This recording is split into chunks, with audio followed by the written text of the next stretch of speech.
Vibrant Bihar global summit 2022 Patna के इस कार्यक्रम में मुख्य अतिथि के रूप में मंच पर उपस्थित बिहार सरकार के उद्योग विभाग के माननीय मंत्री शाहनवाज हुसैन जी, उपस्थित ढाका से आए ओपी झा जी, यूएस से आई माला झा जी, बीआईए के पूर्व अध्यक्ष केसरी जी, हमारे लेट्स इंस्पायर बिहार के गुजरात अध्याय के समन्वयक मोहन झा जी। लेट्स इंस्पायर बिहार इस अभियान की परिकल्पना के पश्चात 22 मार्च 2021 को मैंने सभी से आह्वान किया था कि मिलकर बिहार को प्रेरित करें, चिंता छोड़कर चिंतन योगदान होगा, मिलकर होगा। मुझे बहुत प्रसन्नता हो रही है। अभी कुछ दिनों पहले हम लोगों ने वार्षिकोत्सव किया था, जिसमें पूरे बिहार से करीब अलग अलग जिलों से, अध्यायों से 1000 से अधिक लोग एकत्रित हुए थे। एक विजन की हम लोगों ने बात की थी, जिसमें निरंतर लोग जुड़ते जा रहे हैं। समाज को नुकसान दुर्जनों के दुष्कृत्यों से उतना नहीं होता जितना सज्जनों की निष्क्रियता से होता है। इस अभियान में बहुत लोग जुड़े हैं। आज की यदि बात करें तो केवल व्हाट्सएप ग्रुप्स में 37,000 लोग स्वैच्छिक रूप से जुड़ चुके हैं। करीब 500 अलग अध्याय स्थापित हैं। बिहार के 20 जिलों में, हर प्रखंड में अध्याय स्थापित हैं। 11 देशों में अध्याय स्थापित हैं। बिहार के बाहर भारत के मुख्य 12 राज्यों में अध्याय स्थापित हैं। ये सभी ऐसे लोग हैं जो बिहार के लिए कुछ करना चाहते हैं, कुछ देना चाहते हैं। इस कार्यक्रम की परिकल्पना मैं तो कर ही नहीं सकता था, क्योंकि मैं स्वयं अगर सोचता तो कभी मौर्य होटल में करने की कल्पना भी नहीं कर सकता, इतने लोगों को बुला भी नहीं सकता। लेकिन इस कार्यक्रम में जो भी आए हैं, स्वयं आए हैं, स्वैच्छिक रूप से आए हैं, किसी को यहाँ से कुछ लेना नहीं है, सब देने आए हैं। इस अभियान का जो उद्देश्य हम लोगों ने किया था, तो मुख्य बात यही थी कि जो सक्षम है उनको उनके सहयोग के लिए सामने आना चाहिए, जिनको उसकी आवश्यकता है। तभी समतामूलक समाज का निर्माण संभव हो सकेगा। बिहार के इतिहास की हम लोग बात करते हैं। हर व्यक्ति गौरवान्वित अनुभव करता है, जो स्मरण करता है कि बिहार प्राचीन काल से ही ज्ञान की भूमि थी। वेदों को प्राचीन भारत में, प्राचीन विश्व में ज्ञान का भंडार माना गया। लेकिन वैदिक परंपरा का भी जो अंत हुआ, जिसको हम वेदांत के रूप में जानते हैं, उत्तर बिहार में ही हुआ। ज्ञान की परंपरा जिस भूमि में इतने प्राचीन काल से स्थापित रही हो, जहां याज्ञवल्क्य और गार्गी जैसे दार्शनिक उस प्राचीन काल में रहे हो, निश्चित चीजें आगे बढ़नी ही थी। इसीलिए जब चीजें बढ़ती गई तो बाद में विश्वविद्यालय ऐसे स्थापित हुए जिसमें पूरे विश्व भर से लोग पढ़ने आते थे। बहुत पुरानी बात नहीं है, केवल 1000 वर्ष पूर्व पूरे तिब्बत के लोगों ने सोना दान दिया था ताकि विक्रमशिला से कोई आचार्य आमंत्रित किए जा सके। बिहार के ज्ञान का प्रभाव आज भी विश्व के अनेक कोनों में अनुभव किया जा सकता है। ज्ञान जहां होगा, अन्य चीजों में भी वृद्धि होती है। बिहार प्राचीन काल से शौर्य की भूमि के रूप में स्थापित रही। महाभारत की हम लोगों ने बात की, कैसे उस समय जरासंध का प्रभाव था। लेकिन ऐतिहासिक काल में हम स्मरण करते हैं नंद वंश के उदय का, और उसके बाद किस प्रकार जब यवन योद्धा वीर अलक्षेंद्र चलकर आए, उन्हें भी लौटना पड़ा। लेकिन किस प्रकार से उस बिहार को आगे ले जा पा रहे थे, इस पर जब हम चिंतन करते हैं तो वर्तमान काल में जो चिंता ग्रसित होती दिखती है, उसका समाधान भी मिलता है। बिहार न केवल ज्ञान की भूमि थी, न केवल शौर्य की भूमि थी, बिहार प्राचीन काल में उद्यमिता की भी भूमि रही।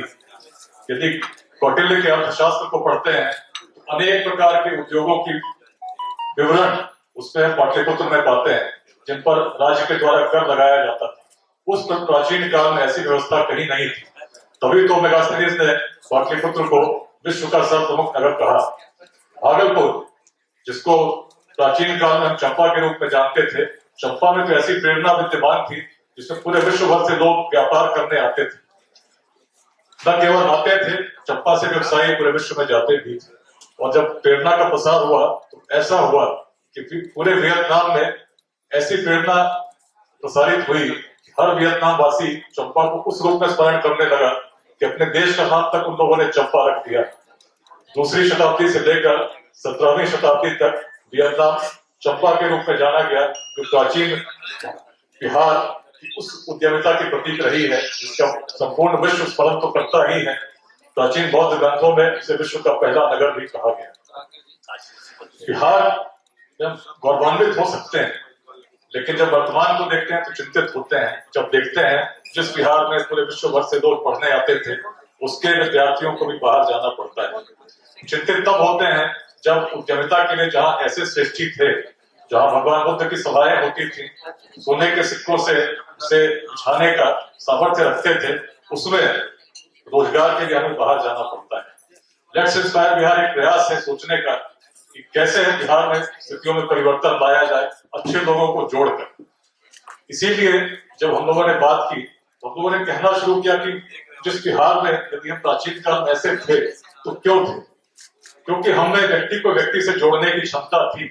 जातियां तब भी थी, लेकिन जातिवाद इस प्रकार से हावी नहीं था। यदि जातिवाद इस प्रकार से हावी रहा होता तो बगल में किसी नंद वंश का उदय नहीं होता।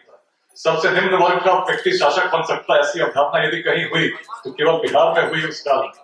और इसीलिए जहां चीजें किस प्रकार की सोच बड़ी होती है तो चीजें आगे बढ़ती हैं। जब सोच बड़ी होती है तभी वेदांत का दर्शन संभव होता है। जब सोच बड़ी होती है तभी विश्वविद्यालय स्थापित हो सकते हैं।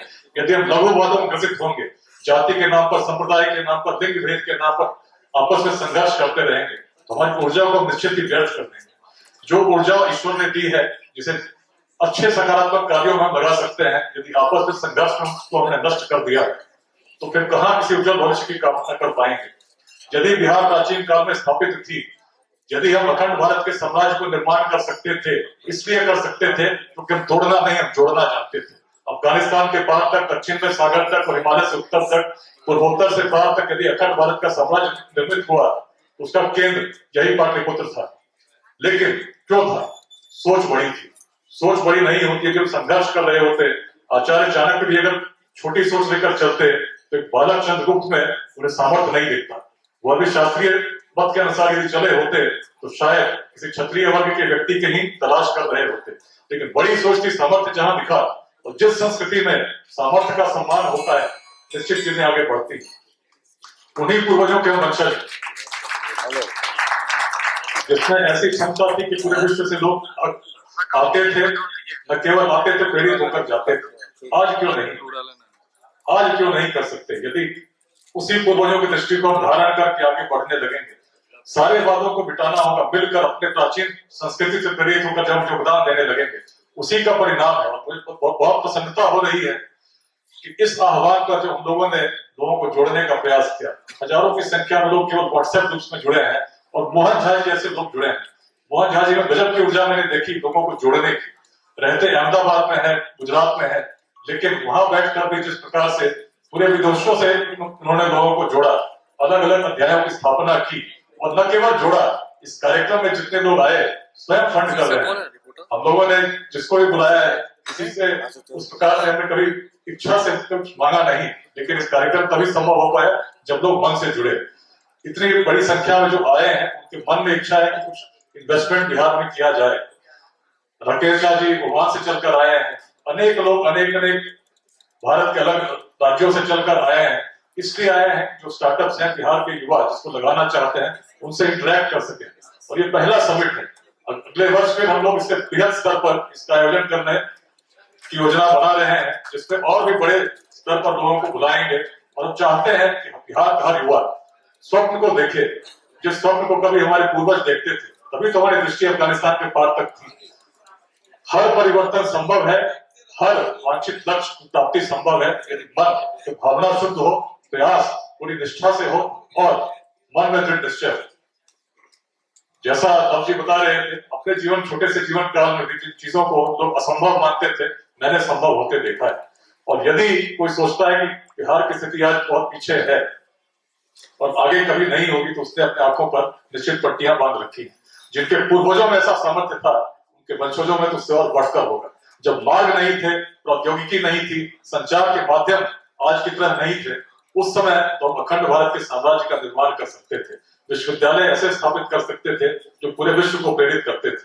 आज भी उसी सामर्थ्य के साथ जो हम योगदान देना प्रारंभ करेंगे, और यह प्रयास एक प्रकार का पहला प्रयास है जिसमें इन्वेस्टर्स और स्टार्टअप्स सामाजिक रूप से लोगों के सहभागिता से आपस में इंटरेक्ट करेंगे।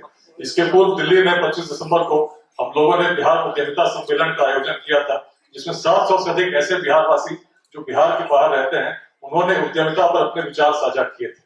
श्रृंखला तो अभी शुरू हुई, अभी बात हजारों तक है, लाखों सोशल मीडिया पर इसको देखते होंगे, लेकिन हमें करोड़ों तक पहुंचना है, बिहार के हर युवा तक पहुंचना और बताना है कि तुम क्या थे और क्या करने का सामर्थ्य रखते हो।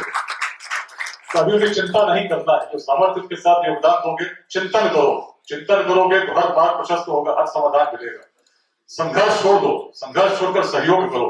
जातियों के नाम पर, संप्रदाय के नाम पर संघर्ष करते रहे तो उन पूर्वजों के प्रति वास्तविक रूप में उनका वाहक हम बन ही नहीं सकते। यदि उन पूर्वजों की हम कल्पना करते हैं, कामना करते हैं, उनसे गौरवान्वित होते हैं, तो हर बात को मिटाना होगा और व्यक्ति को व्यक्ति से उस रूप में जोड़ना हो जिससे राष्ट्र निर्मित हो सके।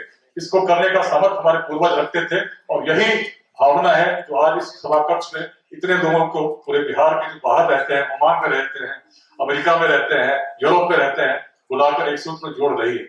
तो मैं इस अवसर पर जितने लोग आए हैं सबके प्रति हृदय से अपना आभार व्यक्त करता हूँ। माननीय मंत्री जी के प्रति विशेष रूप से, व्यक्तिगत रूप से मैं आभार व्यक्त करता हूँ। आपसे मैं भी बचपन से, बाल्यकाल से प्रेरित होता रहा हूँ और मुझे लगता है निश्चित ही उद्योग विभाग में आपके जैसे व्यक्तित्व के होने से जो सपना आप देखना चाहते हैं बहुत आगे तक उसके जाने की निश्चित प्रबल संभावना ही नहीं है, बल्कि निश्चित है। और जितने भी उद्योगपति आए हैं सबके अंदर आपको देखकर एक प्रकार की आशा का संचार हुआ है। तो हर आदमी के मन में संशय है। कोई व्यक्ति 20 वर्षों से कतर में बैठा है, कोई व्यक्ति 30 वर्षों से बिहार से बाहर है। अनेक प्रकार के संशय उनके मन में है कि बिहार में इन्वेस्ट करेंगे तो कैसे समर्थन मिल पाएगा, किस प्रकार का सहयोग मिल पाएगा।